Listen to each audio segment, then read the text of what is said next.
I tasted candle smoke and scandal in the same breath, a bitter premonition.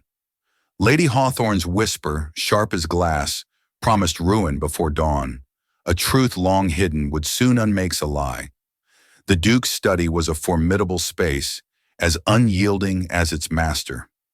He regarded me across the expanse of his polished desk, his dark eyes unreadable, the unlit chandelier above us casting no warmth into the frigid air.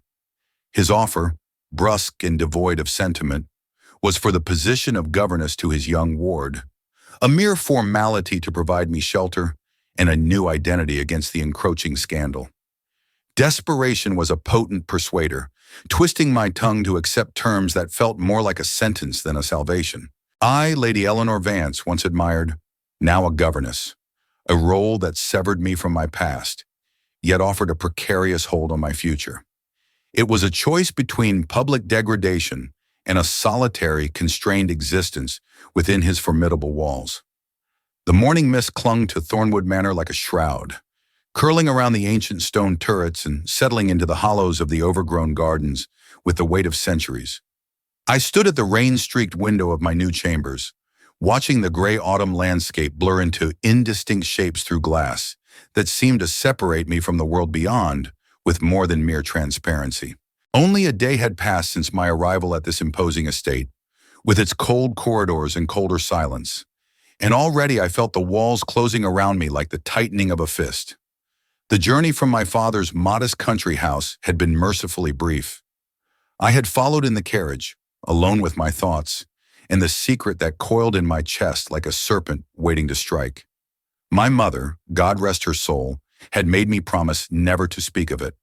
The affliction that had plagued me since childhood fever had burned through my small body at the age of 7, leaving me with episodes that came without warning, stealing consciousness and control, rendering me helpless and vulnerable. Madness, the physicians had whispered when they thought me too young to understand. Possession, the local vicar had suggested with barely concealed disgust. Breakfast that morning had been an exercise in excruciating formality.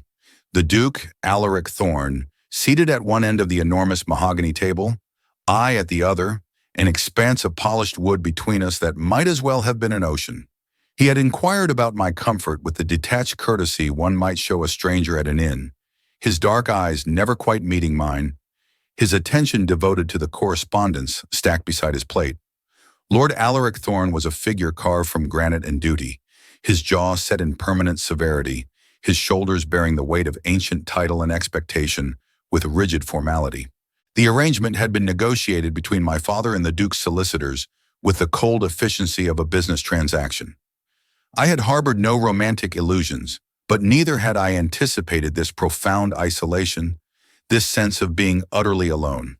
The library became my refuge, a sanctuary of leather-bound volumes and the musty perfume of aged paper, where tall windows filtered the pale afternoon light through leaded glass and cast geometric shadows across the Persian carpet.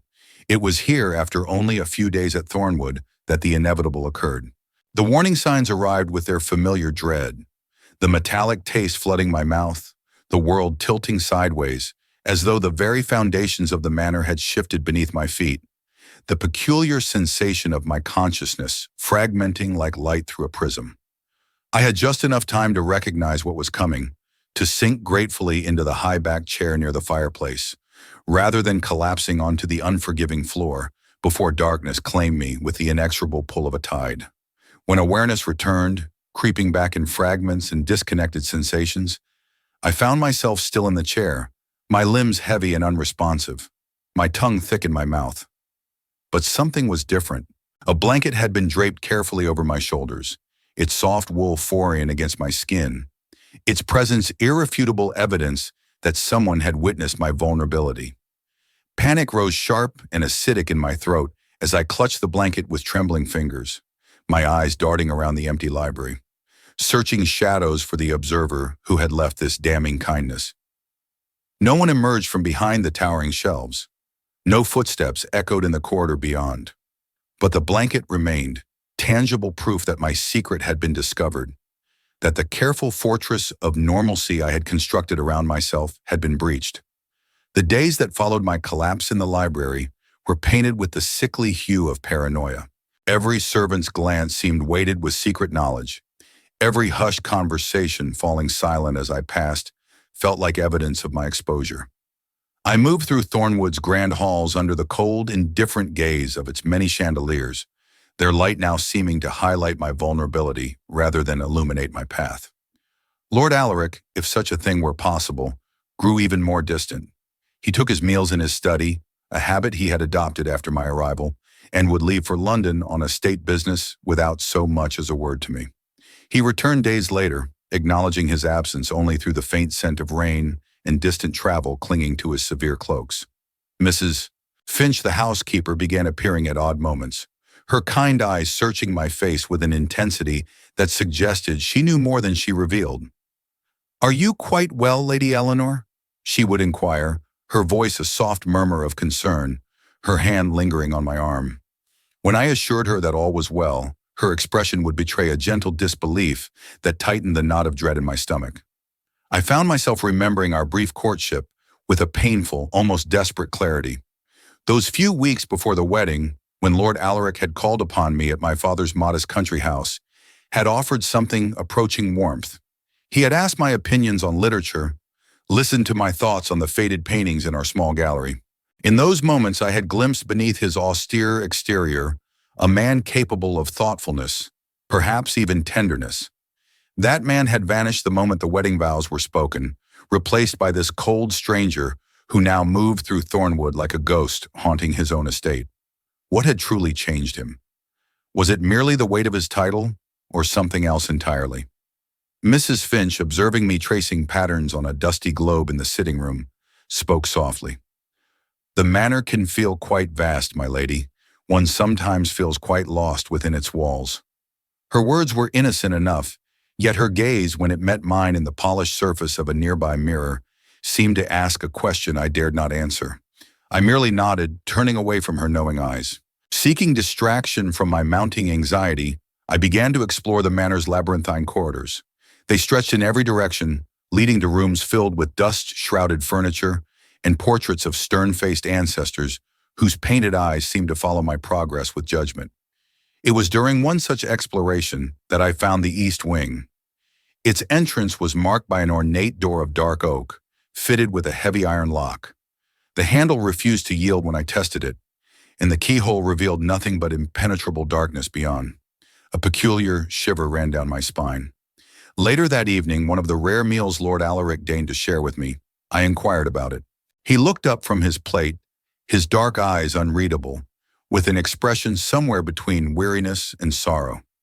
"The east wing is closed, Lady Eleanor," he informed me in clipped tones, "unsafe for habitation, not to be entered under any circumstances." I nodded my acceptance, but the strange intensity of his response, the sudden hardening of his jaw, filed itself away in my mind. What secrets did Thornewood keep locked away in its forbidden spaces? The confrontation came on a gray, unremarkable Thursday afternoon, the kind of day that should have passed into memory without consequence. Instead, it carved itself into my soul with the sharp edges of catastrophe. I had been in the music room, attempting to find solace in the pianoforte, though my fingers stumbled over keys I had once played with confidence. The warning signs arrived with their terrible familiarity, the metallic taste flooding my mouth, the world tilting sideways, as though the very foundations of the manor had shifted beneath my feet. I barely managed to sink onto the velvet bench before darkness claimed me, indifferent to my fear or my circumstance. When awareness returned, disoriented and heavy-limbed, I found Lord Alaric standing in the doorway. His tall frame was silhouetted against the corridor's lamplight, his face a mask of something I could not decipher. Not disgust as I had feared, but something colder, more calculating. He merely watched me with those dark eyes that seemed to catalog every tremor of my hands, every irregular breath, every sign of the vulnerability I had fought so desperately to conceal. A cold, unforgiving rain lashed against the tall windows, reflecting the storm brewing within me.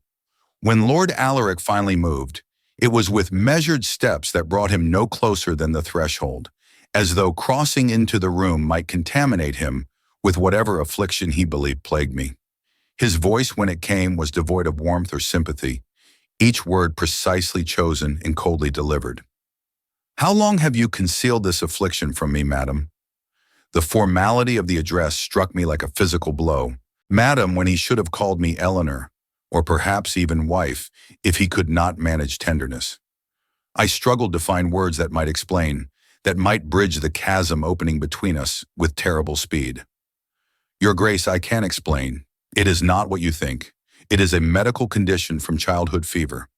My mother consulted physicians who assured her—" He raised one hand, silencing me with a gesture as imperious as it was dismissive. The flickering chandelier light in the main hall cast long, distorted shadows around him, making him appear even more imposing, more detached. His jaw was tight with something that might have been anger, or might have been fear. "I have no interest in explanations fabricated to justify deception," he said, his tone suggesting I had committed some unforgivable betrayal. "You entered into this marriage under false pretenses." That evening, after hours of silence, during which I waited in my chambers with mounting dread, Lord Alaric summoned me to his study. The room was lined with imposing law books and smelled of leather and tobacco. There, with the detached efficiency of a magistrate pronouncing sentence, he informed me of my fate. "For your own protection, Lady Eleanor, and the preservation of the family's reputation, you will be relocated to the East Wing." The words landed like stones. "A physician, Dr. Blackwood, will be consulted regarding treatment options. You will receive every comfort, but will not be permitted to move freely about the manor or receive visitors until your condition can be properly assessed and managed."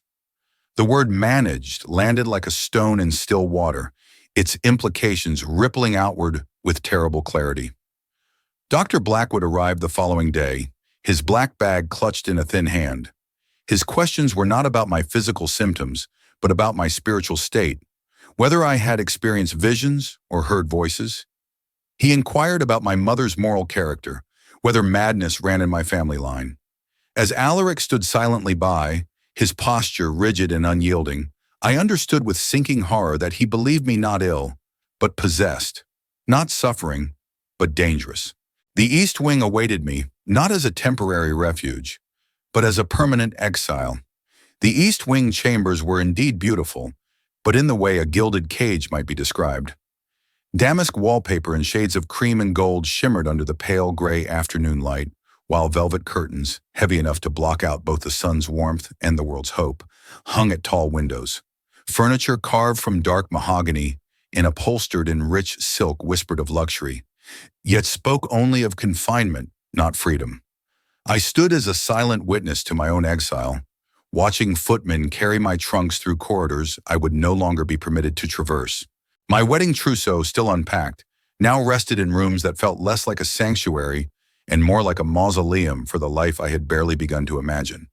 The Duke, Lord Alaric Thorne, came once that first evening, standing in the doorway with the same careful distance he had maintained since the music room. His expression was unreadable, a mask of rigid formality. "This arrangement is temporary, Lady Eleanor," he stated, his voice devoid of warmth. "Dr. Blackwood is consulting colleagues in London regarding treatment options. You will want for nothing in terms of material comfort." I listened to these assurances, which felt more like lies, noting how he would not meet my eyes. His hands clasped behind his back betrayed a tension in their rigid stillness, speaking of his discomfort rather than concern.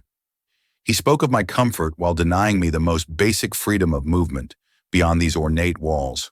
He left without waiting for a response, stepping back into the corridor.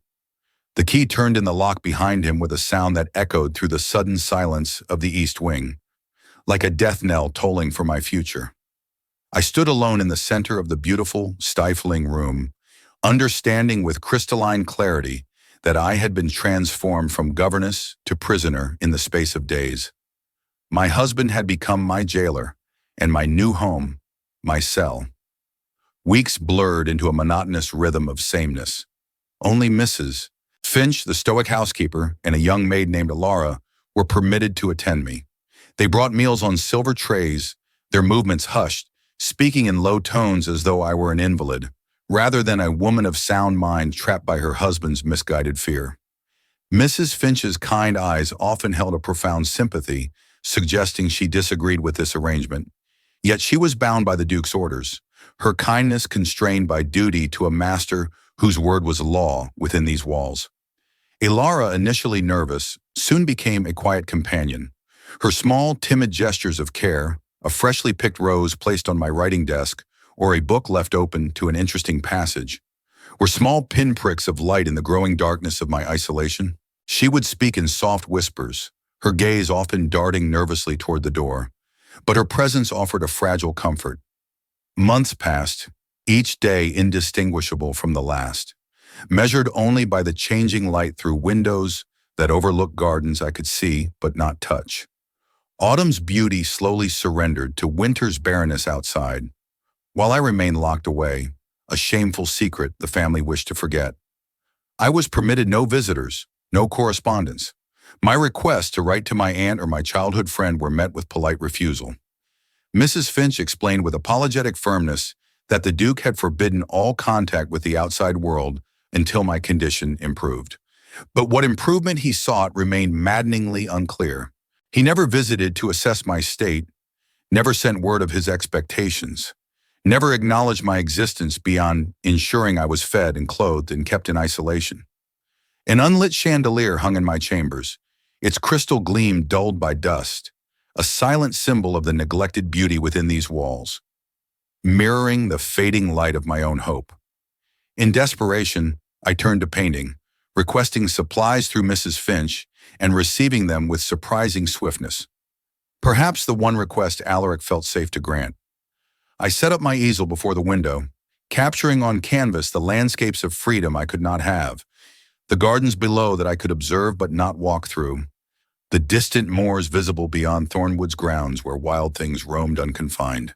The scent of linseed and turpentine filled my elegant prison, reminding me of my mother's studio and the afternoons spent watching her paint before the fever took her, before I was left alone with a secret I had guarded too well and not well enough. I painted the garden obsessively, every tree and path and flower bed committed to canvas, a silent rebellion against my captivity. Alaric's portrait hung on the wall facing my bed, a formal painting done before our arrangement. His severe features, captured in oils by some society artist, made him handsome but cold.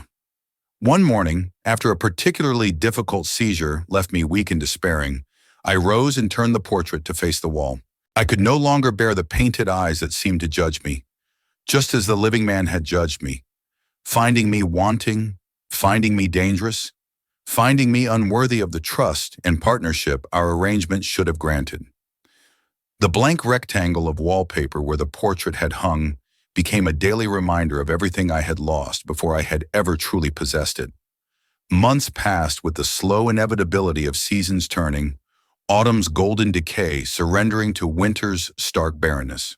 The gardens below my window were stripped of their finery until only bare branches remained like skeletal fingers reaching toward a gray sky that seemed to mirror the emptiness of my days. My seizures continued with their unpredictable rhythm, striking without warning and leaving me depleted. Yet through painful experience, I learned to recognize the warning signs more quickly, to position myself safely when the metallic taste bloomed on my tongue, to breathe through the aftermath with less panic than before. My body, it seemed, was adapting to what my mind still fought to accept as a permanent companion rather than a temporary affliction. Elara became more than a servant during those long months.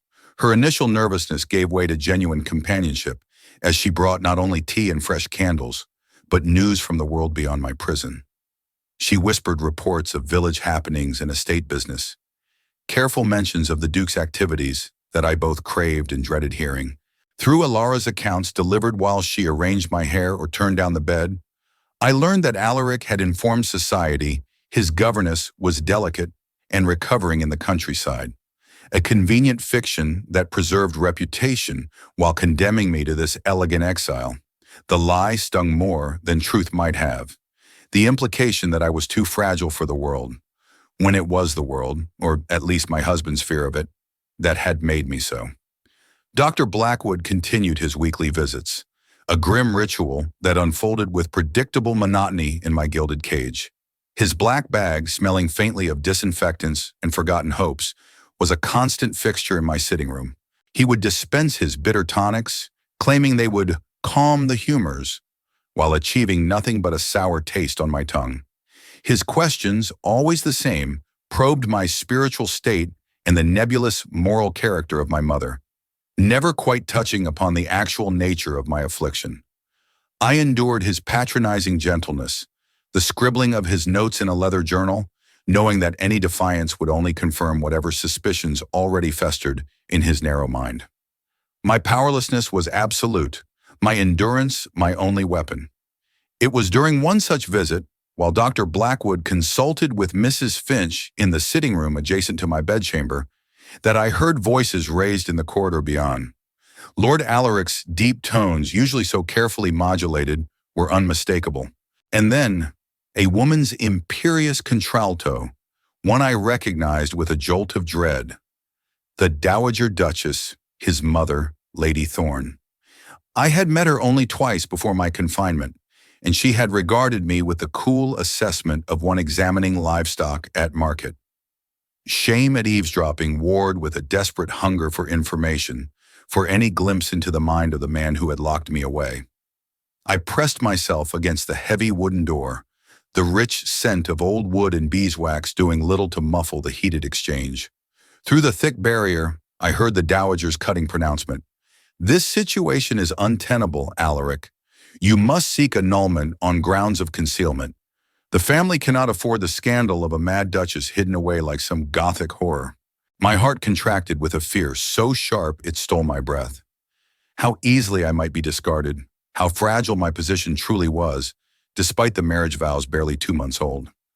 I imagined the great chandelier in the main hall, its hundreds of crystals glinting, reflecting the scandal she spoke of, exposing my vulnerability to the world. Then Lord Alaric's response, when it came, surprised me with its firmness.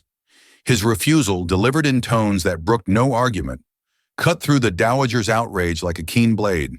Though his mother demanded to know why he would not rid himself of a wife who brought only trouble and shame, Alaric offered no explanation, only silence that stretched long enough for me to imagine the dowager's frustrated expression.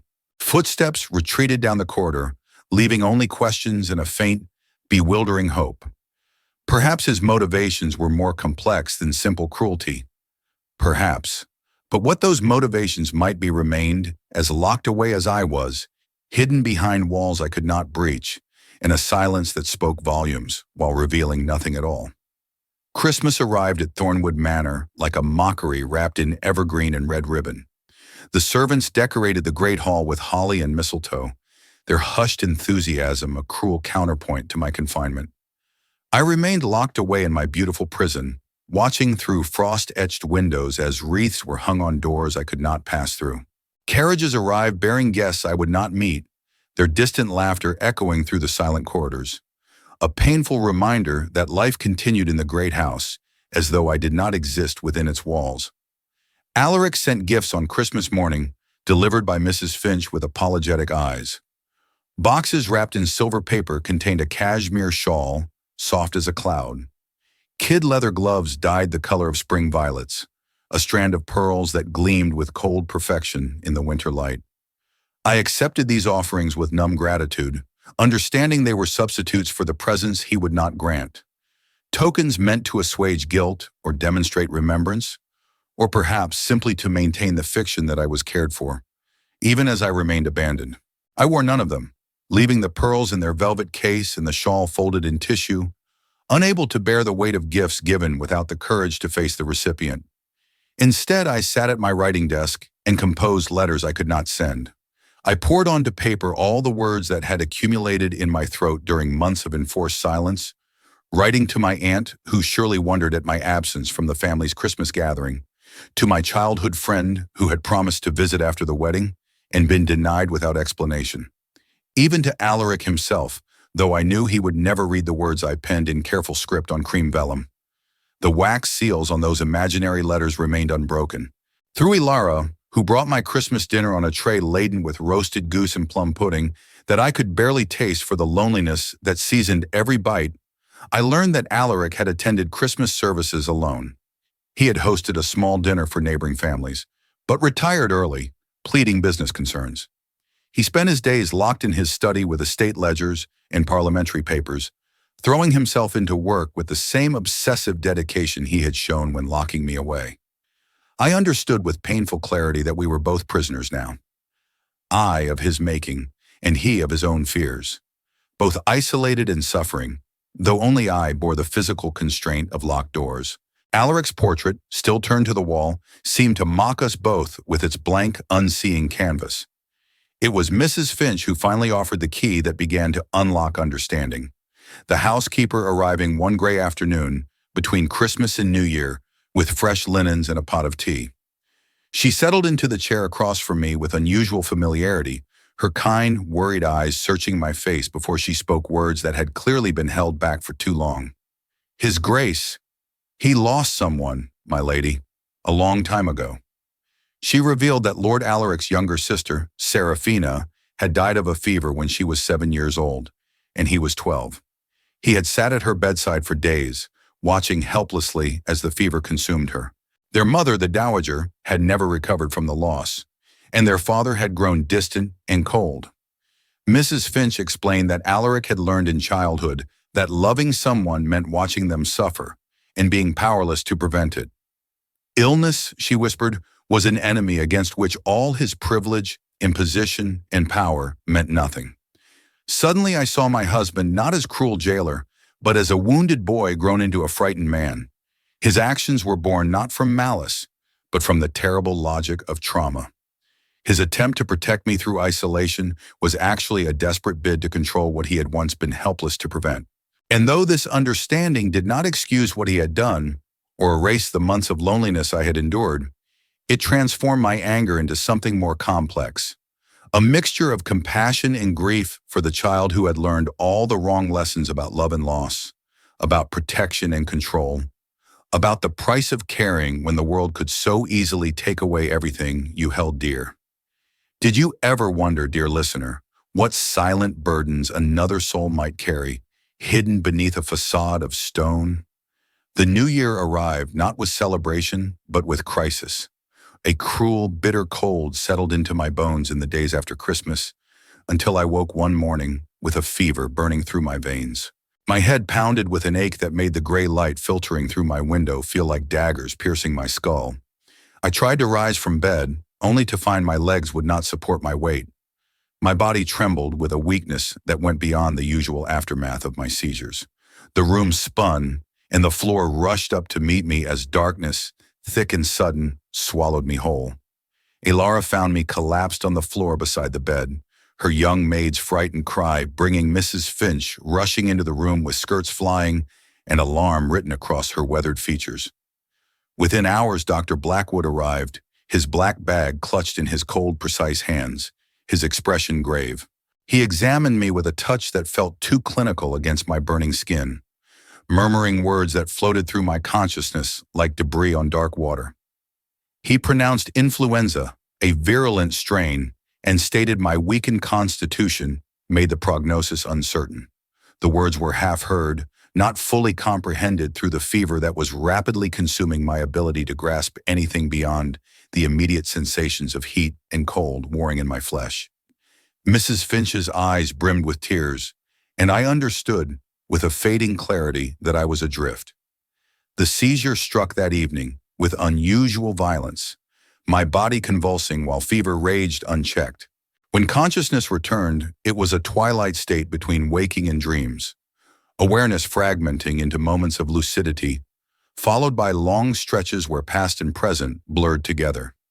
I could not distinguish between the East Wing bedchamber and my childhood nursery, between Mrs. Finch's worried face and my mother's beloved features, between the present illness and the childhood fever that had first marked me with this affliction I carried still. The flickering candlelight on the bedside table cast dancing shadows, mirroring the disjointed fragments of my mind.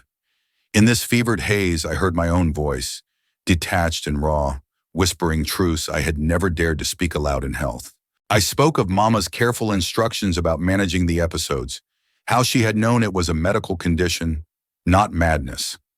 I spoke of the profound loneliness of my confinement, the betrayal of Alaric's abandonment, and the letters I had written to him, filled with the words he would never read. Dr. Blackwood spoke of brain fever with the hushed tones reserved for death sentences. And though I could not hold on to the words, I understood from the physician's grim expression and Mrs. Finch's quiet tears that I was in grave danger. The combination of influenza and seizure had brought me to a precipice from which I might not return. Somewhere in the fog of fever, I felt more resignation than fear, a quiet acceptance that perhaps this elegant prison would become my tomb. Alaric would finally be free of the inconvenient governess he had locked away. My story would end here, in these beautiful rooms that had held me captive for months that felt like years.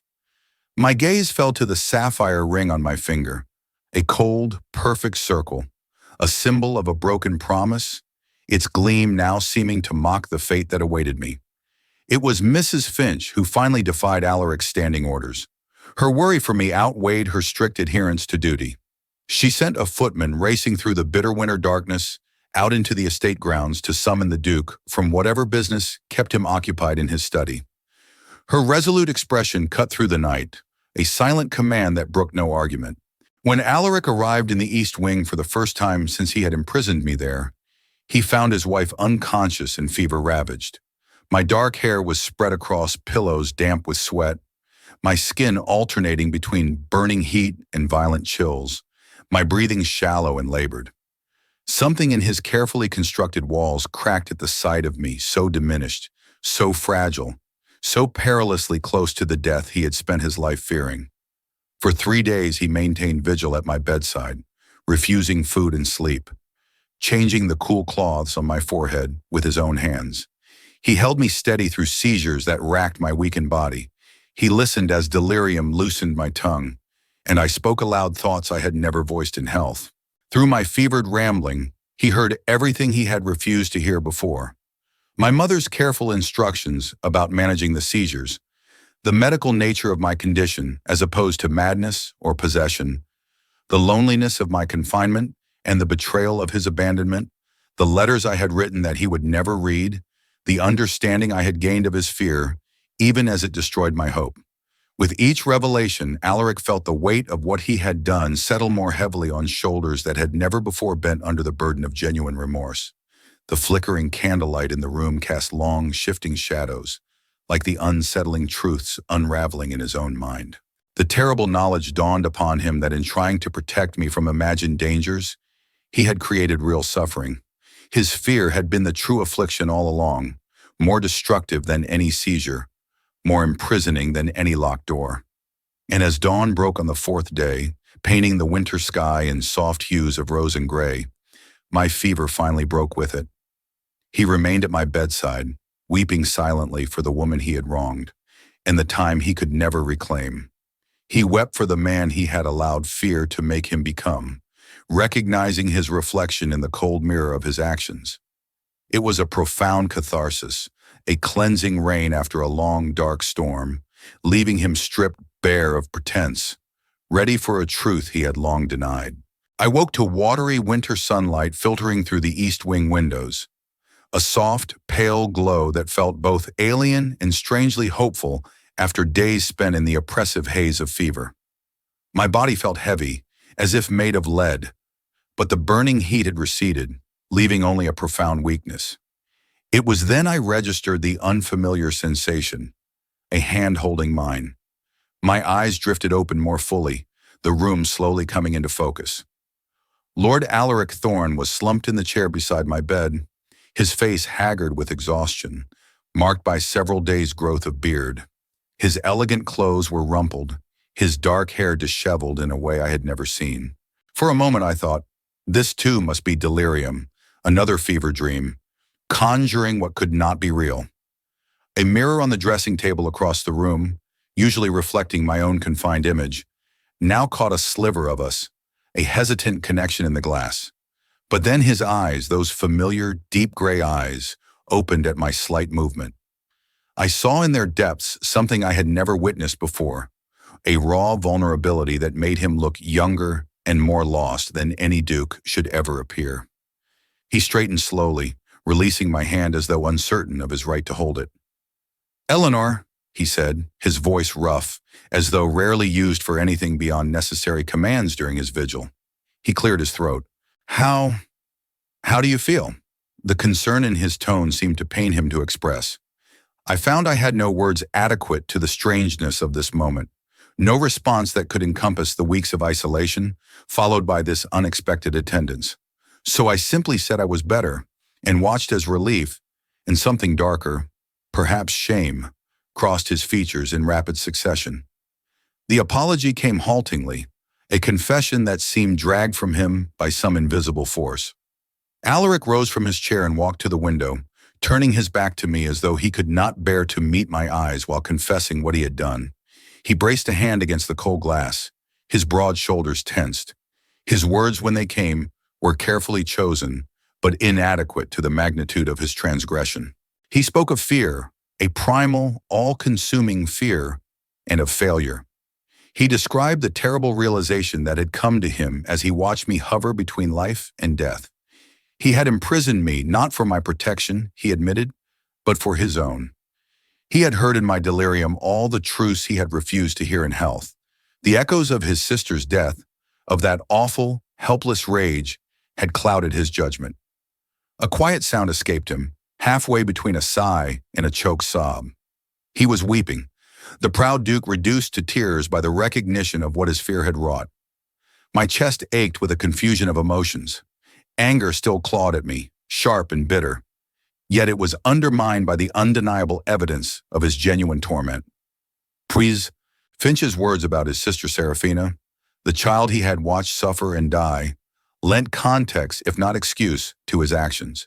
He turned then, his face stained with tears, his gaze seeking mine with an earnestness that was nearly unbearable.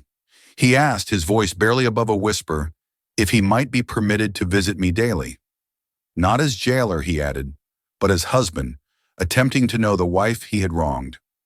Every injured part of my soul cried out to refuse him, to punish him with the same isolation he had imposed upon me. But the sight of his raw vulnerability, the profound remorse etched on his face, gave me pause. I considered my reply carefully. You may visit, Lord Alaric, I said, my voice quiet but firm. In the afternoons, if I feel well enough to receive you. I watched his face for any sign of disappointment, but he merely nodded, a solemn acceptance of my terms. But understand this, I continued, the hurt you caused runs deep. Trust once shattered is not easily rebuilt. It will take time.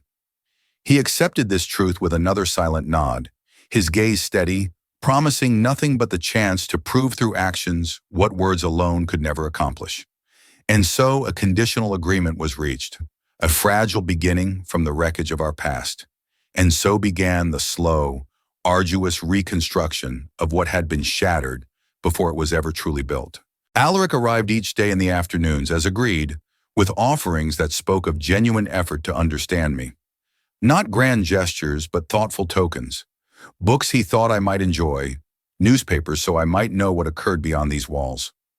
Gradually, our conversations warmed from stiff formality to something approaching a real exchange. He would read aloud while I regained my strength, his deep voice filling the quiet room. I, in turn, would show him the paintings that had been my sole companions during my confinement, those landscapes of freedom I could observe but not touch, the distant moors, the gardens below my window. One afternoon, his gaze fell upon his own portrait, still turned to face the wall. He paused, a faint frown creasing his brow. I watched, a knot of apprehension tightening in my stomach, as he slowly reached out and turned the canvas. His severe features, captured in oils by some society artist, now stared back at him. Then his eyes met mine in the reflected surface of the painting's glass, a painful recognition dawning across his features. The silent testimony of my rejection, the blank rectangle of wallpaper that had been its home, was more eloquent than any accusation I might have spoken. In that moment, I saw him truly comprehend what he had done, not in abstract terms of wrongness, but in the specific personal devastation of having lost my regard before he had ever truly won it. His stricken expression told me that this loss mattered to him in ways I had not imagined possible, that beneath his cold exterior had always lived the capacity to care, and slowly, carefully, like two strangers learning a new language. We began the tentative work of knowing each other, as we should have from the beginning.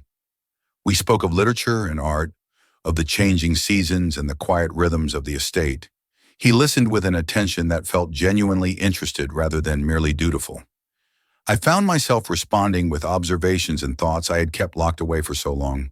There were shared glances, brief, almost imperceptible, and a hesitant smile that sometimes touched his lips, transforming his austere features for a fleeting moment. We were building understanding from the ruins of our disastrous start, stone by painstaking stone. It was a challenging, intimate process, fraught with the ghosts of past hurts, but it was also, dare I admit it, fraught with a quiet hope. Spring arrived with a tentative promise, a pale sunshine filtering through the east wing windows that for the first time in months felt less like a cruel mockery and more like a gentle invitation. Alaric's daily visits had settled into a quiet rhythm, a strange new normalcy built on fragile threads of conversation and shared silences.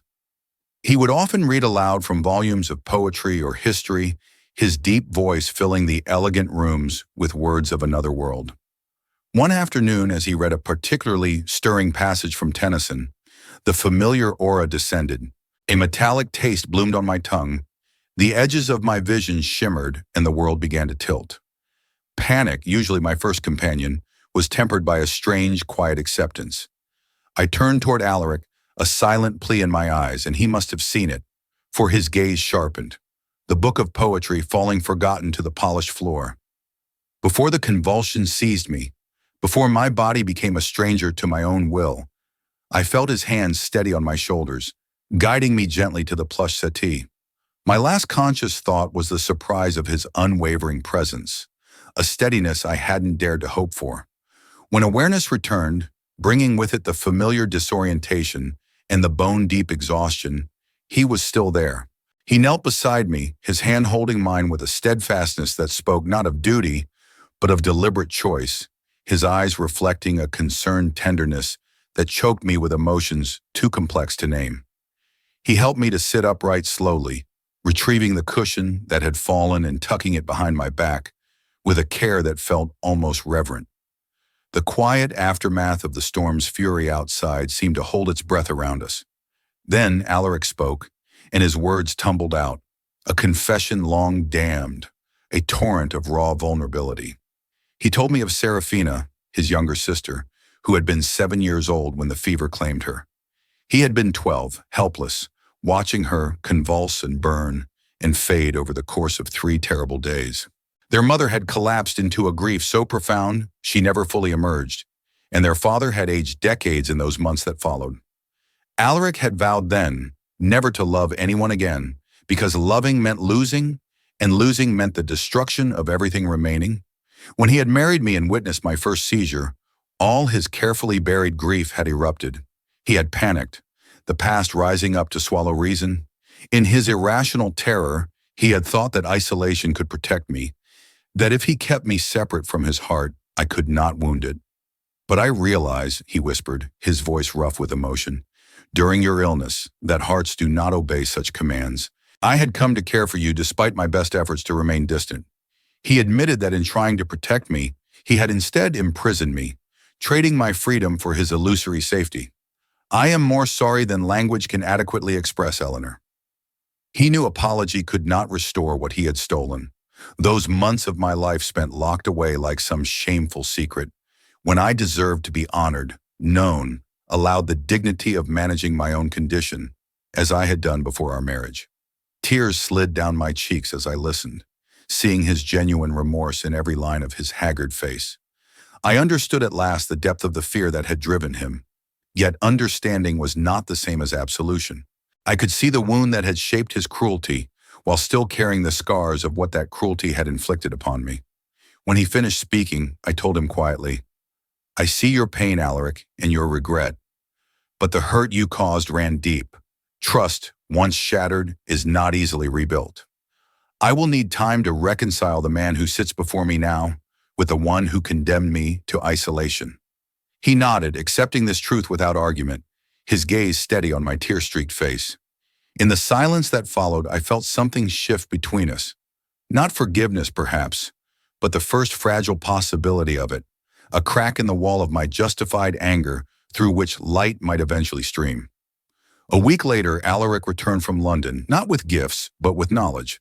He entered the East Wing sitting room, his arms laden with medical texts and a sheaf of correspondence.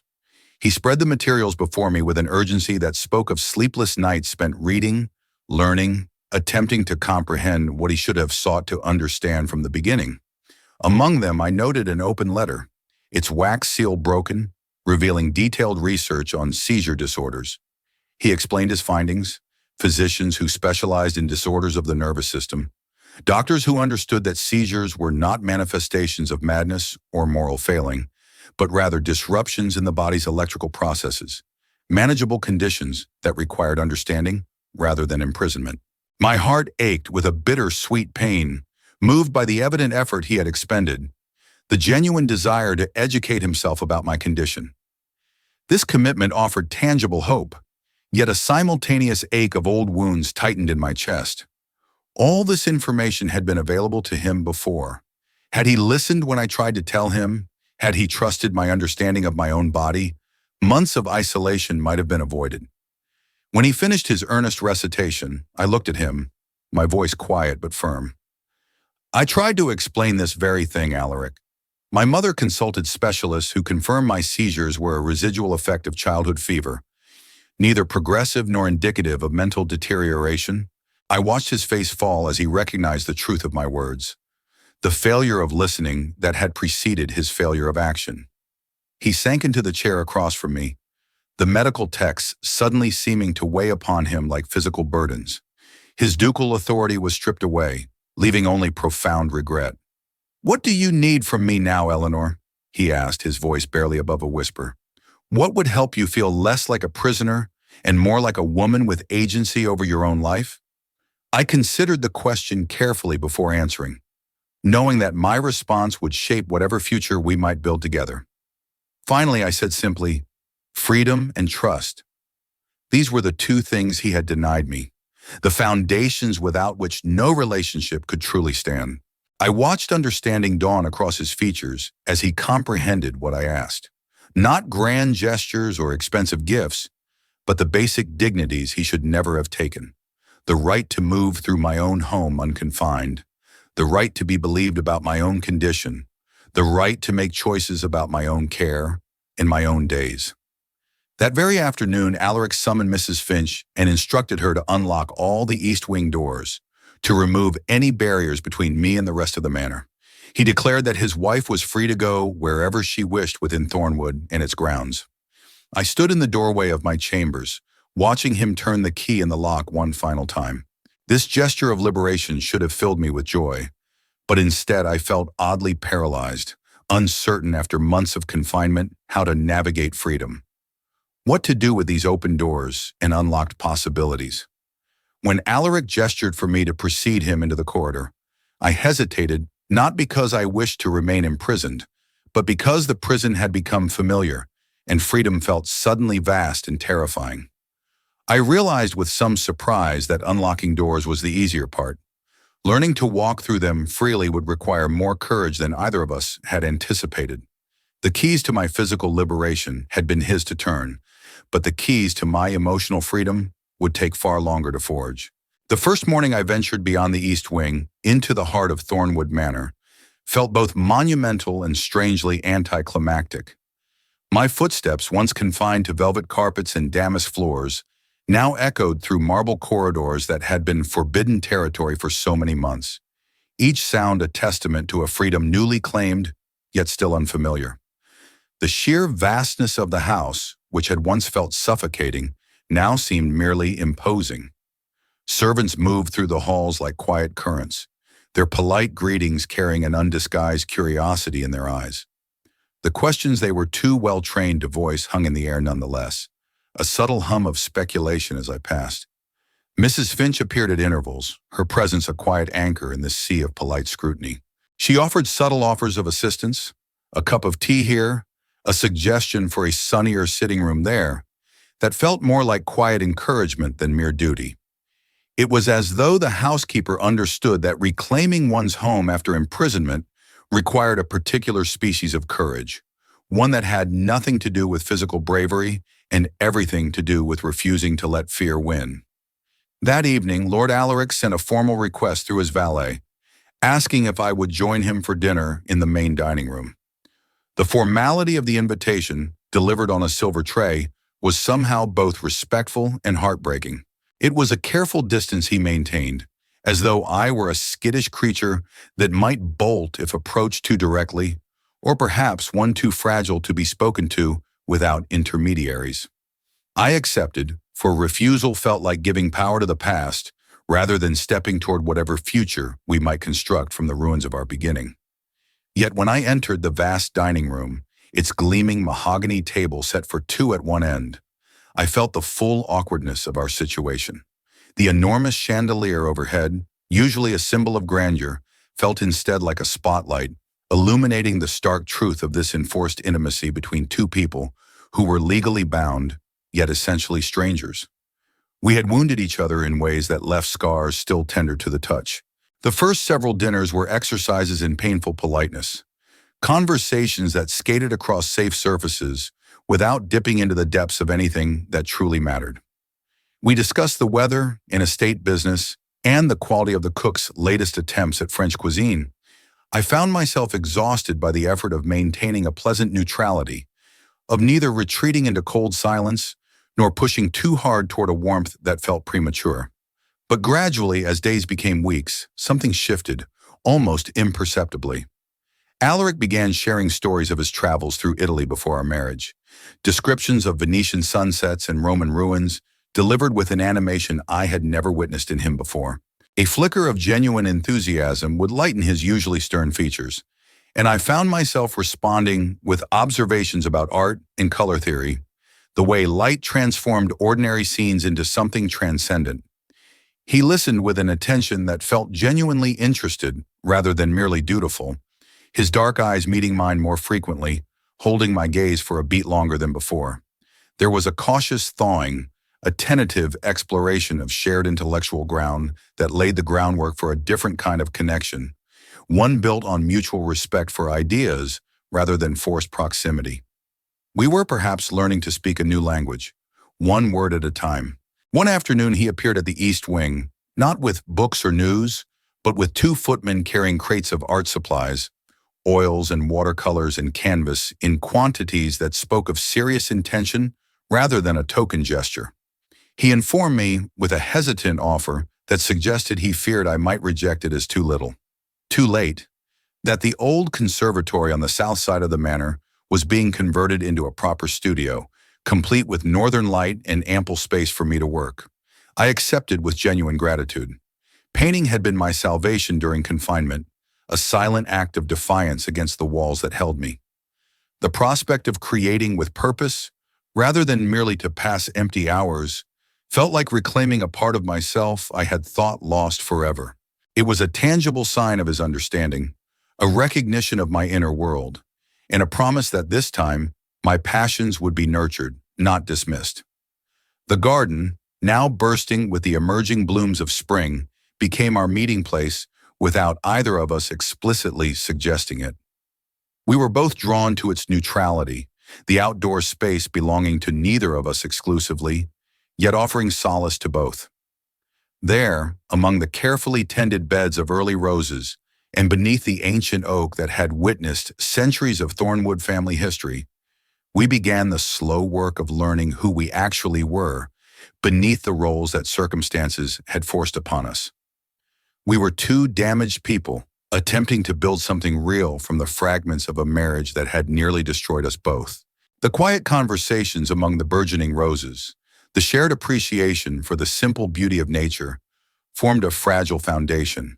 This garden, a place of growth and restoration, mirrored the tentative blossoming within our own hearts.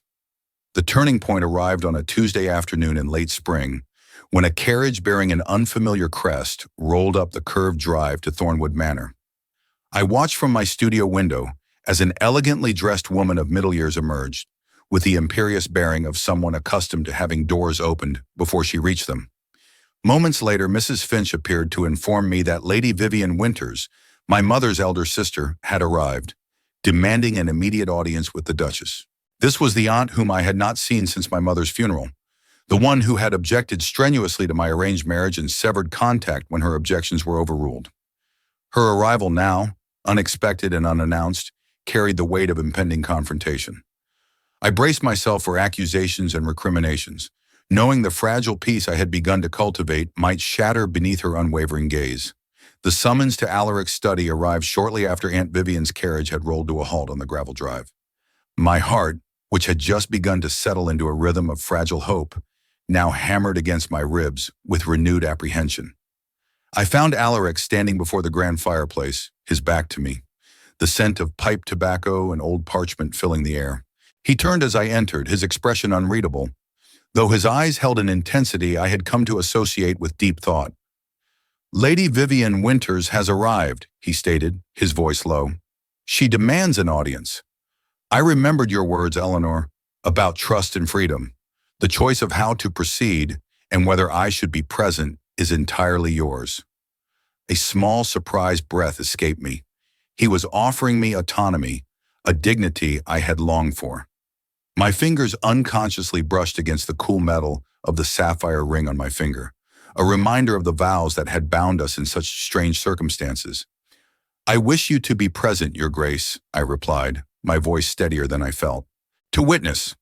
He merely nodded, a thoughtful glint in his eyes, accepting my decision as easily as he offered it. The blue drawing room felt charged with anticipation, the air thick with the perfume of hothouse flowers and the faint metallic tang of unspoken tension. I had paused before a tall, ornate mirror in the hallway, adjusting a stray curl, letting my reflection settle my nerves. A fleeting image of the unlit chandelier in Alaric's study, cold and imposing, flickered in my mind, contrasting sharply with the warm light of the drawing room's central chandelier, whose crystal drops now seemed to shimmer with an inner fire, illuminating the space and perhaps my own resolve. Lady Vivian swept in, her gaze immediately piercing, cataloging Alaric and me as though we were specimens beneath a scrutinizing lens. She was a woman of formidable presence, her velvet traveling cloak still clutched in her hand. "The rumors, Eleanor," she began, her voice a sharp instrument.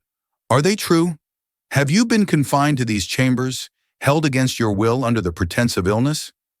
Alaric tensed beside me, a subtle tightening of his jaw that spoke of a prepared defense. But I raised my hand, a small, almost imperceptible gesture, a silent claim to my own voice. "Yes, Aunt," I said, my voice clear and steady, surprising even myself with its composure. "I was confined. Lord Alaric made a grievous error, born of a fear I have now come to understand, rather than malice." My gaze met hers unwavering. "But the situation has changed. He has educated himself, and he has unlocked every door. I remain at Thornewood now by choice, not by compulsion, building something new from the ashes of a most disastrous beginning." The chandelier above seemed to catch the light, drawing attention to my words, my strength. Aunt Vivian's eyes, initially wide with disbelief, narrowed, then softened into a reluctant acceptance as she recognized the truth in my steady gaze, and Alaric's tense posture eased almost imperceptibly at my side. Lady Vivian turned her formidable attention to Alaric, her expression hardening once more. "I had expected to find a tyrant, a monster," she stated, her contralto cutting through the quiet room. "I came prepared to remove my niece by force if necessary." A shiver ran through me, a belated acknowledgement of the danger she had been willing to face for my sake. "But I can see," she continued, her gaze sweeping between Alaric and me, "that Eleanor speaks of her own free will." Her eyes, however, held a steel that promised no easy peace. "Yet, Your Grace, should you ever again give me cause to return under similar circumstances, you will discover that maternal family connections can prove remarkably inconvenient for a duke who values his reputation." Alaric met her veiled threat with a deep, respectful bow, acknowledging it as both a warning and a conditional acceptance of our peculiar new arrangement. My aunt's sharp words lingered in the air, a final pronouncement before she swept from the room, leaving a strange, resonant silence in her wake. Her reluctant approval, I knew, was the nearest thing to forgiveness he was likely to receive. The odd silence of the drawing room persisted after Aunt Vivian's carriage disappeared down the winding drive. Alaric and I stood together near the window, watching it go, the tension slowly bleeding from the space. He finally turned to me, his dark eyes searching mine with an intensity that held both curiosity and a fragile hope. "You defended me," he said quietly, his voice a low murmur, "when you had every right to condemn me. You claimed choice when you could have claimed imprisonment and secured your escape." He paused, his gaze unwavering. "Why, Eleanor? What prompted such unexpected grace?"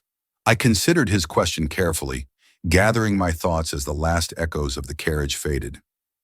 "I defended the truth as I understood it, Alaric," I replied, choosing each word with care. "Yes, you wounded me deeply, but you have also worked to make amends in ways that feel genuine." My gaze held his. "I remain because I choose to see whether we might build something real from this fractured foundation, not because the past is forgotten, but because the present holds possibility." That evening, as twilight painted the sky in shades of rose and gold, we found ourselves in the garden, drawn to the quiet sanctuary of the ancient oak. The first delicate rosebuds were just beginning to unfurl, their soft petals promising beauty after winter's harshness. We sat together on the weathered stone bench beneath its ancient, sprawling branches, the air cool and still around us. This was our first truly vulnerable conversation, stripped of all pretense and polite formality. He spoke of the fear that had driven him to imprison me, the raw grief from his sister Seraphina's loss that had taught him love meant inevitable pain, and how he had believed that to care was to lose everything. I in turn spoke of my own fear, the dread of being defined solely by my condition, reduced to my seizures rather than seen as a complete person, worthy of trust. We spoke of the possibility of beginning again, not pretending the past had not happened, but choosing deliberately to step toward each other, despite everything that had tried to push us apart. The ancient oak, a silent witness to centuries of Blackwood history, seemed to listen, its branches a canopy over our fragile hopes. As our words tapered into a comfortable silence, Alaric's hand, resting on the weathered stone bench between us, brushed lightly against mine. It was a subtle contact, yet it held more significance than any grand declaration. I did not pull away. Instead, my fingers curled tentatively around his, a small gesture of connection, chosen rather than accidental. In that touch, I felt the delicate tension of a fragile bridge being built across the chasm that had divided us. It was not forgiveness, not yet, but the first tender possibility of it. Overhead, as the last light of day vanished, the first stars emerged, tiny pinpricks of light in the deepening blue, as if bearing witness to this quiet moment of transformation. Two people, damaged by circumstance, finally brave enough to reach for something that resembled hope. Summer arrived at Thornewood like a benediction, washing over the ancient stones with a warmth that seemed to melt away the heavy echoes of winter. The gardens, once barren, now exploded into a riot of color, every rose and lavender bush a testament to nature's enduring promise of renewal. This vibrant landscape mirrored the transformation within my own days. Alaric and I had established new routines, tentative at first but gradually deepening into something that felt like a true partnership. Our morning rides through the estate were a particular joy. His stallion, a powerful beast, kept a careful pace beside my mare, ever mindful of my condition, but no longer treating me as though I might shatter at any moment. This balance between care and trust, between protection and freedom, was a lesson we both learned each day. We attended the village church together on Sundays, where the congregation, ever watchful, whispered behind gloved hands about the Duchess of Thornewood, finally emerged from her mysterious seclusion. I navigated their barely concealed curiosity with a grace that surprised even myself, answering polite inquiries about my health with pleasant vagueness that satisfied social requirements without inviting deeper interrogation. Alaric watched me from my side, and I glimpsed something in his eyes that might have been pride, or perhaps relief, that I possessed the strength to face a world that loved nothing more than a scandal to dissect. In early June, we hosted our first dinner party, a small gathering of neighboring gentry that I had initially resisted. But hiding, I knew, would only feed speculation. I presided over the evening with a quiet dignity that reminded Alaric forcefully of why he had first been drawn to me during our brief courtship, before fear had poisoned everything. When Lady Petton asked with false sweetness about my long recovery, I simply smiled and said I was quite well now. And wasn't it lovely that summer had finally arrived? My deflection was so skilled that even the most determined gossip could find no purchase for rumors. The weeks that followed brought a subtle but unmistakable shift in the quality of our interactions. Our conversations lingered longer than necessary. His hand at my elbow when we walked remained even after I was steady. My fingers would brush his when passing him a book, and neither would immediately pull away. These small intimacies accumulated like interest on an investment we had both been too afraid to acknowledge. I found myself watching him in unguarded moments. The way sunlight caught in his dark hair when he worked at his desk by the window. The rare smile that transformed his usually stern features into something approaching boyish when he was genuinely amused. It was with something between wonder and trepidation that I recognized the companionship we had built was transforming into something warmer, something that felt dangerously like the beginning of love. This emotion I had convinced myself I would never feel for the man who had imprisoned me. Yet here it was, fragile and new and terrifying in its possibility, growing in the space where pain had been, tentative green shoots emerging from scorched earth. The emotional breakthrough arrived on a night in late July when summer storms rolled across the countryside with biblical fury. Thunder shook the ancient stones of Thornewood Manor, and lightning illuminated the gardens in stark white flashes that turned familiar landscapes strange and terrible. I had been working in my studio when the first claps of thunder announced the tempest's arrival, but I had grown so absorbed in capturing the particular quality of evening light on water that I failed to notice the gathering darkness until rain began lashing against the windows with such violence that the glass seemed to bow inward. The storm's intensity triggered something primal in my nervous system. The atmospheric pressure, or perhaps simply the overwhelming sensory assault combining with exhaustion, brought on a seizure more severe than any I had experienced in months. I had only moments to register the familiar warning signs before consciousness fragmented, and I fell among my scattered brushes and half-finished canvases. Unaware then that Alaric had been crossing the hallway on his way to find me when he heard the crash of my easel toppling. He reached my studio door just as the seizure took full hold. This time, instead of the careful, measured response he had cultivated, he simply acted on instinct, gathering me into his arms with a tenderness born of something deeper than duty or even friendship. He supported my head against his chest and murmured words I could not hear, but would remember later as echoes of comfort in the darkness. He remained there, holding me through the storm's fury, as rain drummed overhead and thunder rolled like artillery across the heavens.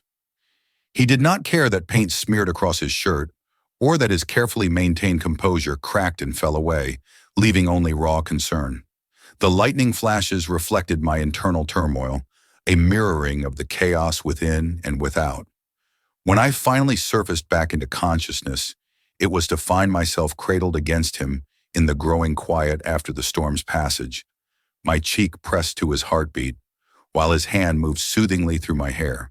For a long moment, neither of us spoke, the intimacy of the position rendering words inadequate, until finally I whispered that I was sorry. I did not know what I was apologizing for, except perhaps for being broken in ways he had not bargained for. Alaric made a sound halfway between a laugh and something closer to a sob, and told me I had nothing to apologize for. He confessed that if anyone should beg forgiveness, it was him for all the months he had wasted in fear, when he might have been here, holding me exactly like this. Something in his voice made me pull back enough to see his face properly, finding there an expression of such naked longing and regret that my breath caught. I heard myself say what I had been trying not to acknowledge for weeks, that despite everything, despite the imprisonment and the pain and all the reasons I should feel nothing but resentment, I had begun to care for him, truly care in ways that terrified me, because caring made me vulnerable, and I had promised myself never to be vulnerable to him again. Alaric closed his eyes as though my words caused him physical pain, before confessing in a voice rough with emotion that he had fallen in love with me during our brief courtship, that he had recognized in me something he had thought lost to him forever, the possibility of genuine connection beyond duty or alliance. But when he witnessed my first seizure, all his carefully buried grief over his sister's death had erupted. He had convinced himself that loving her meant losing her, that isolation would somehow protect them both from the inevitable tragedy he believed illness brought. Only in these months of slowly knowing her had he understood that he had created the very tragedy he feared, that he had locked away not just my body, but both our hearts, building walls when he should have been building bridges. We acknowledged then the painful irony that we had both been prisoners, I to stone walls and locked doors, he to fear and grief that had calcified around his heart like armor.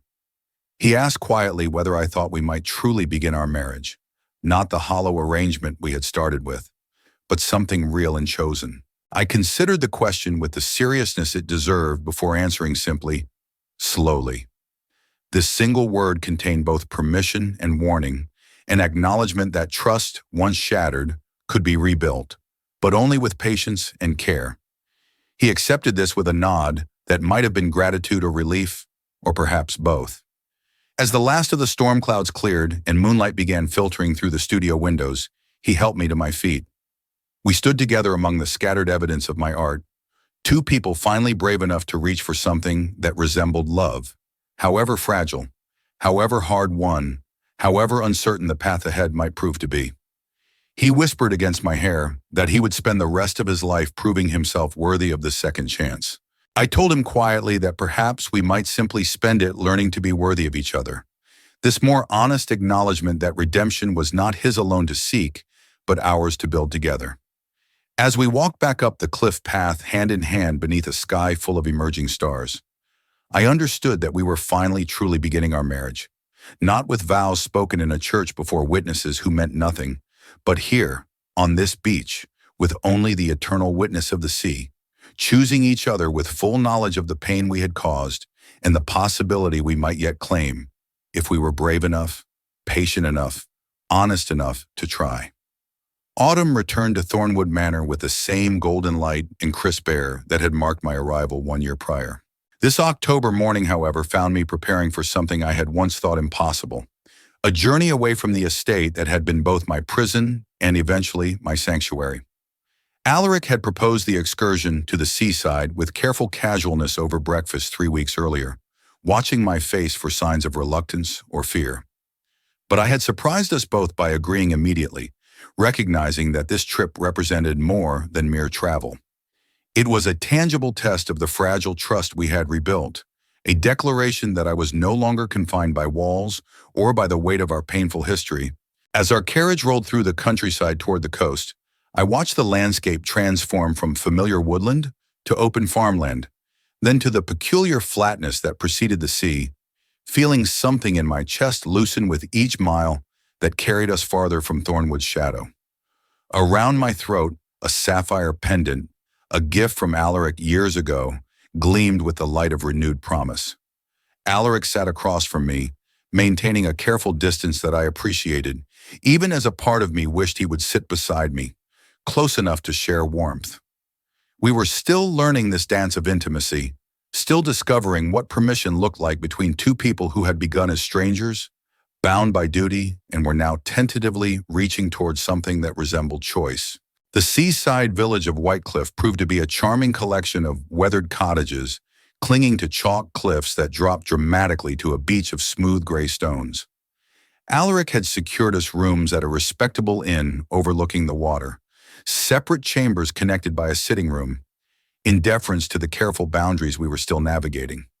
I stood at my window that first evening, watching gulls wheel against a sky painted in shades of amber and rose, breathing in the salt air that tasted of freedom and possibility.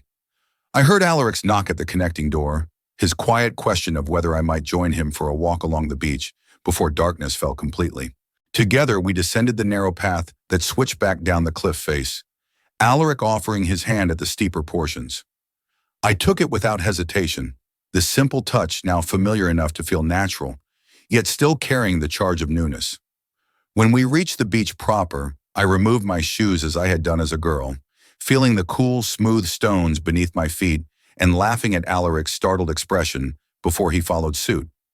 This Duke, who had always been so concerned with propriety, now walked barefoot beside me, like a schoolboy on holiday. We wandered for hours as the sun sank lower, collecting shells that caught our fancy, watching the tide's inexorable advance, speaking of everything and nothing.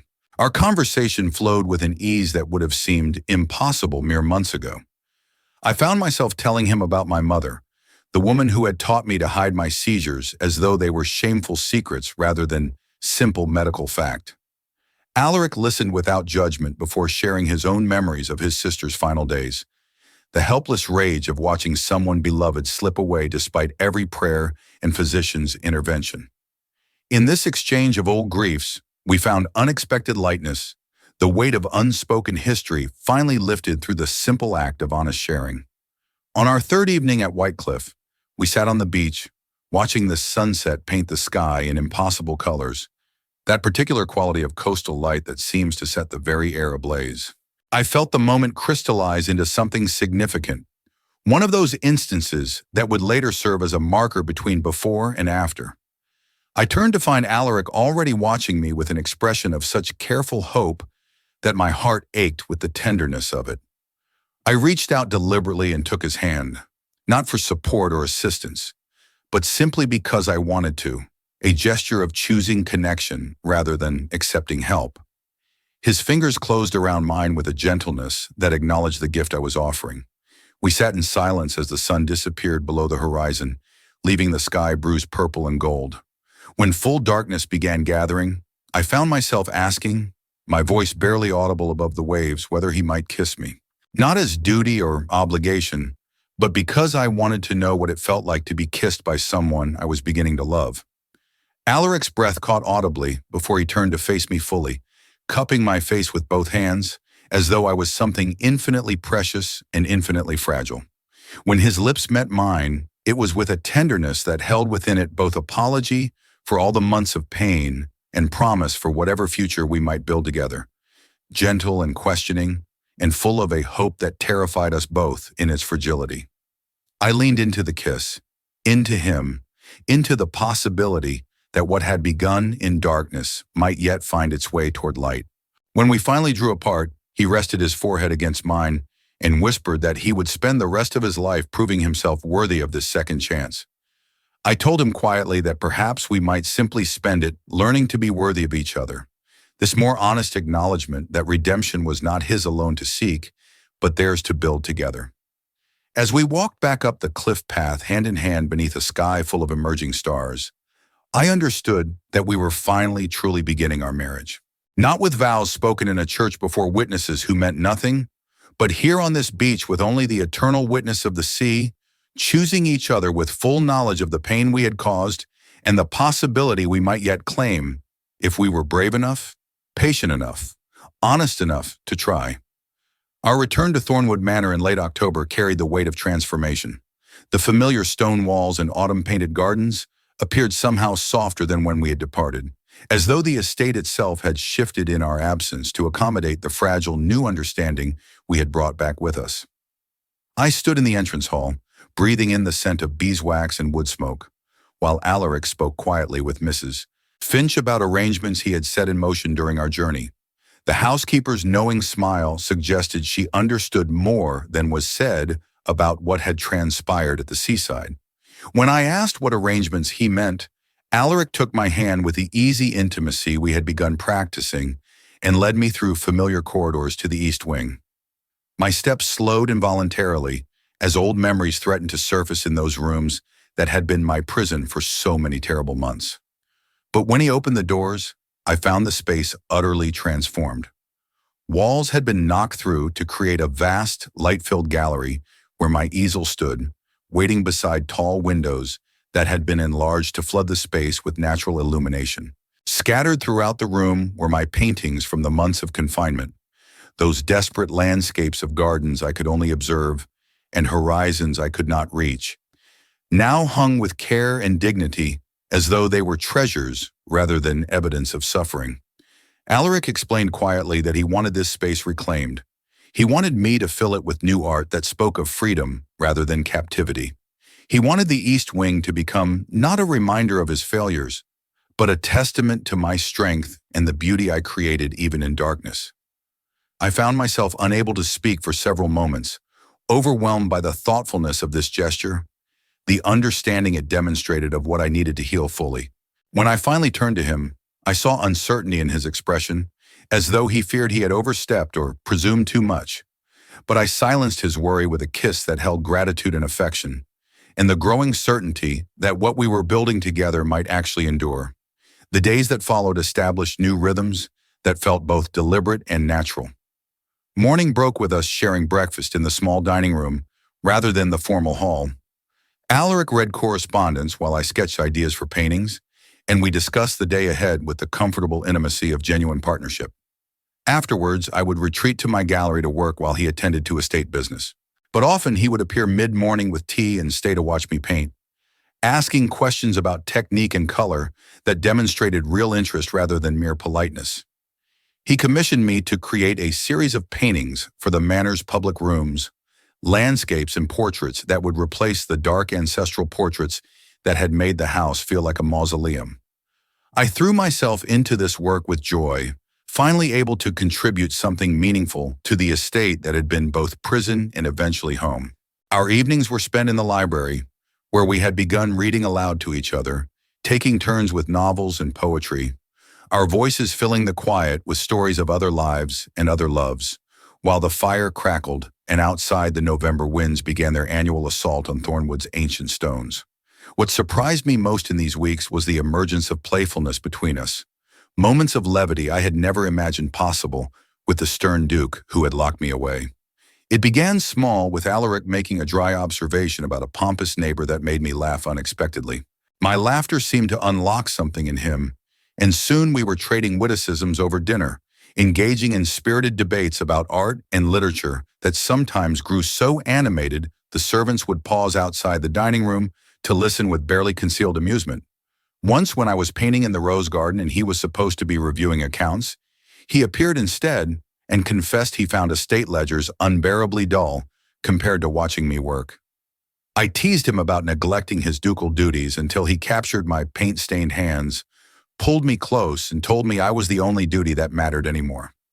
The servants who witnessed these small intimacies began whispering among themselves that their Duke and Duchess were finally truly falling in love. Mrs. Finch would smile knowingly when she observed us walking hand in hand through the gardens or sitting close together in the library. And even stern Mr. Pemberton, the butler, was heard to remark that the house felt more alive now than it had in all his years of service, as though Thornewood itself was breathing easier now that its master and mistress had found their way to each other through all the darkness and pain that had nearly destroyed them both. Winter descended upon Thornewood Manor with a gentleness that seemed to mirror the warmth now residing within its walls. This December found the estate transformed from the silent mausoleum it had been the previous year into something that resembled an actual home, with garlands of evergreen adorning the staircases, and the scent of cinnamon and cloves drifting from the kitchens where Mrs. Finch supervised preparations for the first proper Christmas celebration Thornewood had seen in decades. Alaric had proposed hosting family and close friends with an uncertainty that touched me deeply, asking if I felt ready to face society in this more intimate setting. I had surprised myself by agreeing without hesitation, recognizing that I was no longer the frightened woman who had arrived here 14 months prior, but someone who had claimed her place in this house and in her marriage through hard-won understanding. The guest chambers were opened and aired for the first time in years. Silver was polished until it gleamed, and preparations consumed the household with the kind of purposeful energy that spoke of genuine celebration rather than mere obligation. The Dowager Duchess Lady Thorne arrived 3 days before Christmas in her customary black traveling coach. I felt my stomach tighten with old anxiety as Alaric and I stood in the entrance hall to greet his mother, this formidable woman who had urged him toward annulment during those dark months of confinement. But Alaric's hand found mine and squeezed gently in reassurance, and when the Dowager descended from her carriage, she observed our clasped hands with an expression I could not immediately decipher, something that might have been surprise or perhaps cautious approval. The older woman's greeting to me was formal, but not cold, a careful neutrality that suggested she was withholding judgment until she could assess what manner of marriage her son had actually built in her absence. The days leading to Christmas provided ample opportunity for such assessment. I was acutely aware of the dowager's shrewd observation as Alaric and I moved through our daily routines, sharing breakfast with easy conversation, walking together in the frost-touched gardens, sitting close in the library as we discussed plans for the holiday festivities. I noticed the older woman's expressions shift gradually from skepticism to something approaching wonder as she witnessed the genuine affection between us, the small touches and shared glances that spoke of intimacy earned rather than performed. On the morning of Christmas Eve, the dowager requested a private audience with me in the small parlor. I steeled myself for criticism or interrogation, but instead found myself faced with something far more unexpected when Alaric's mother sat heavily in the chair by the fire and spoke quietly of her regret. She confessed how she had pressured Alaric toward annulment out of concern for the family name, without considering what her son actually wanted, and how she had judged my condition as weakness without understanding its nature. She asked for forgiveness for her harshness with a dignity that made refusal impossible. I found myself offering that forgiveness with surprising ease, recognizing that the dowager's fears had been born of love for her son, even if misguided in expression. The two women emerged from that conversation, if not as friends, then at least as allies in their shared care for Alaric. That evening, as the household gathered for Christmas Eve dinner, I felt the weight of the past year lifting somehow, replaced by the tentative hope that we were finally truly becoming a family. After the meal, Alaric drew me aside to his study with barely contained excitement, presenting me with a leather-bound volume that I initially thought was a book until I opened it to discover a medical journal article. Commissioned research on seizure disorders and their management during pregnancy and beyond. He explained with the careful diffidence of someone offering a gift they feared might be inadequate, that he had been funding this research for months, working with physicians in London and Edinburgh to advance understanding of my condition. I found myself unable to speak for several moments as I paged through the article, overwhelmed not by the information itself, but by what this gesture represented. His continued commitment to understanding rather than fearing my seizures, his determination to ensure I received proper care built on knowledge rather than superstition. When I finally looked up at him with tears threatening, I saw uncertainty in his expression, as though he still doubted his right to offer me such things after all the pain he had caused. I set the journal aside carefully and took his face between my hands and told him that this was the most precious gift anyone had ever given me, not because of the research itself, but because it demonstrated that he truly saw me, truly understood what I needed to feel safe and valued. He pulled me close and whispered against my hair that he would spend the rest of his life learning to deserve the second chance I had given him. I reminded him gently that they were giving each other that chance, that redemption was not his burden alone, but something they were building together through patience and honesty, and the courage to keep choosing each other despite everything that had nearly destroyed them both. Spring arrived at Thornewood Manor with an explosion of color that seemed to celebrate the transformation the estate had undergone. Daffodils and crocuses pushed through the still cold earth, while the orchards burst into clouds of pink and white blossoms. It was during this season of renewal that I discovered I was carrying Alaric's child. The realization came first as a suspicion when my monthly courses failed to arrive, and then as a certainty confirmed by Dr. Blackwood, whose examination brought both congratulations and careful warnings about managing my condition during pregnancy. When I told Alaric that evening in the library, his reaction was everything I had hoped for and feared simultaneously. Joy blazing across his features before being tempered by visible terror. I watched him struggle to master his emotions, to not let his old fears overwhelm this moment that should be purely happy. He took my hands and asked with careful steadiness what the physicians had said about safety, about risks. I explained that Dr. Blackwood, along with the London specialists Alaric had consulted, all agreed that pregnancy was possible with proper monitoring and care, that my seizures might actually decrease during these months, or they might not, and that there were no guarantees, but neither were there insurmountable obstacles. Alaric nodded slowly, and I could see him deliberately choosing not to imprison me again in the name of protection, choosing instead to trust the medical knowledge he had worked so hard to obtain and to trust my own understanding of my body. He pulled me close and whispered that we would face this together, as we had learned to face everything, with honesty and patience, and the hard-won courage to hope for joy rather than brace only for loss. The months that followed were marked by a delicate balance between caution and celebration. Alaric was protective, but not smothering, having learned through painful experience the difference between care and control. He accompanied me to weekly consultations with Dr. Blackwood, asking detailed questions about symptoms and warning signs, ensuring the household staff understood what might be needed should I experience a seizure. But he never suggested I curtail my activities beyond reasonable accommodation, never implied I should retreat into fearful isolation.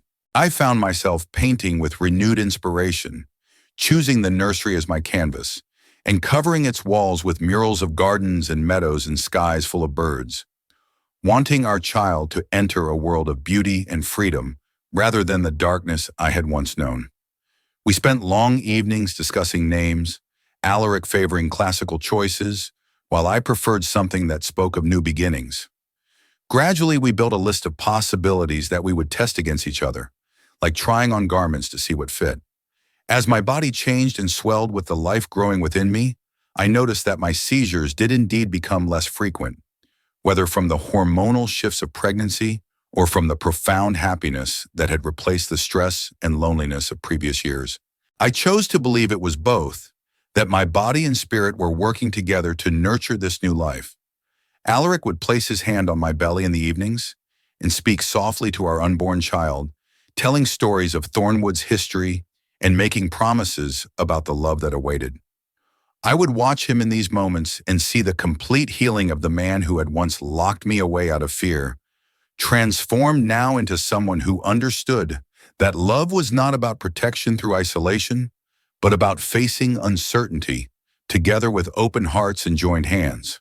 When summer arrived and my time drew near, we were both terrified and elated, aware that we stood at the threshold of something that would either crown our hard-won happiness or test us in ways we could not yet imagine, but ready nevertheless to meet whatever came with the strength we had built together, through all the darkness and pain and gradual dawning of understanding that had brought us finally to this moment of shared anticipation and hope. Summer arrived at Thornewood Manor with a heat that seemed to mirror the intensity of waiting, and as July deepened into August, I found myself moving through the final weeks of my confinement with a mixture of anticipation and apprehension that made sleep elusive, and every small twinge a possible harbinger of labor. Alaric had become more attentive than ever, without crossing into the suffocating protectiveness I had once endured, asking each morning how I had slept and whether I needed anything, but trusting me to know my own body and its signals. Dr. Blackwood had taken up semi-permanent residence in one of the guest chambers, along with a midwife from London, whose reputation for managing difficult births had impressed even the cautious physician. When my pains began on a sweltering afternoon in mid-August, I recognized them immediately for what they were: the tightening across my belly that started as discomfort and gradually intensified into something that demanded my complete attention. I sent Ilara to fetch Alaric and the medical team with a calmness that surprised me given the enormity of what was beginning. Alaric appeared within minutes, his face pale but determined, and when I told him the baby was coming, he nodded once and took my hand and announced with quiet defiance of every social convention that he would not leave me. Propriety be damned, he had failed me once by absence and would not repeat that mistake now when I faced this trial. I gripped his hand gratefully as the contractions grew stronger and more frequent, transforming from manageable discomfort into waves of pain that seemed to consume my entire being.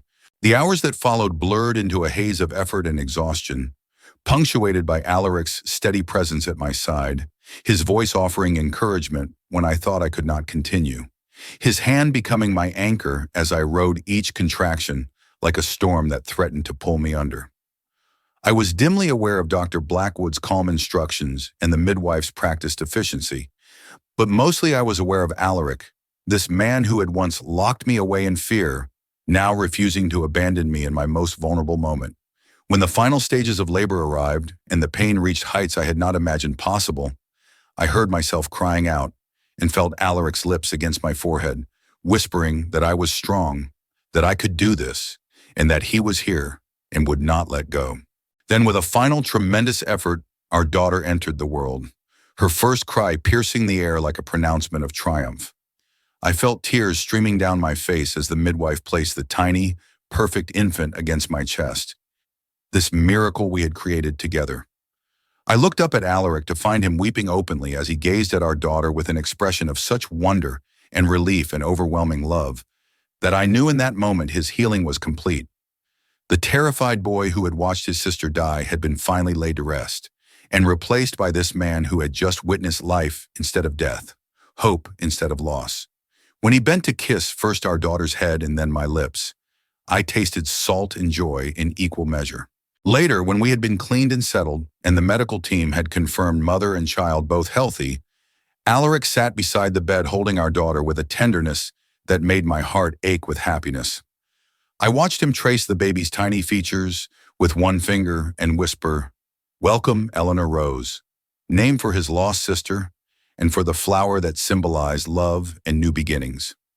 I understood that this birth had delivered us all, myself from the shadow of my confinement, and Alaric from the prison of his fear, and our daughter into a world where she would be cherished not despite vulnerability, but with full understanding that fragility and strength could coexist.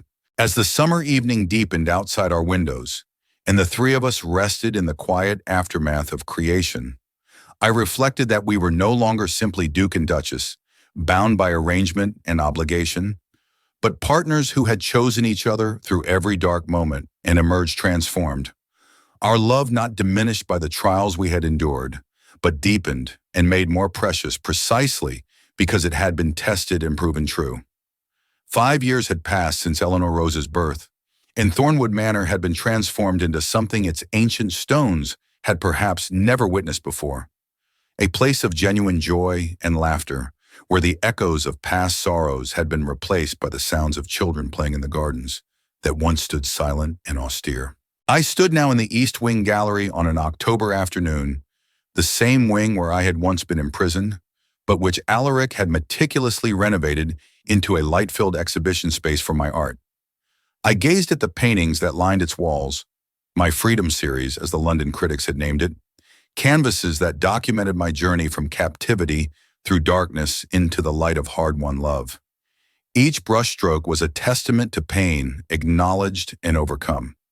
I could hear through the open windows the delighted shrieks of Eleanor Rose, now 5 years old, with her father's dark hair and her mother's artistic temperament, chasing her younger brother Thomas through the rose garden, while Alaric's deeper voice called playful warnings about the fountain.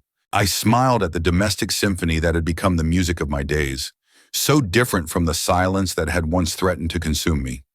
I thought about how the gallery had become a pilgrimage site of sorts, visitors from London coming to see the Duchess of Thornewood's remarkable paintings, but also to hear the whispered story of transformation, how the Duke, who had once locked his wife away, had become her greatest champion, funding the Blackwood Foundation for neurological research that had already made significant advances in understanding and treating conditions like mine. I heard footsteps behind me and turned to find Alaric entering the gallery, Thomas perched on his shoulders and Eleanor Rose clinging to his hand. All three of them were flushed from the autumn air and radiating the kind of happiness that cannot be feigned. Alaric met my eyes across the room, and I saw in his gaze everything we had built together, the choice we made every day to continue choosing each other, despite the painful beginning, the commitment to honesty and patience that had allowed love to grow in soil that seemed too damaged to nurture anything beautiful.